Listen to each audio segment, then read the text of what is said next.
Hi everyone, welcome back to another video from Wake&Tech. In this video, we are going to be learning how to sign up for Shopee. To sign up for Shopee account is simple. First of all, open up a web browser and then go to the URL box and type in shopee.com.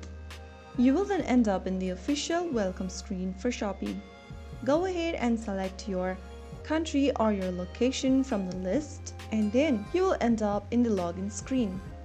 Go ahead and choose sign up from the pop-up on the right hand side and then enter a phone number that is available to you. After typing down a phone number, click the next button. If you don't have a phone number with you available, you can also go ahead and select the Facebook or the Google option to sign up.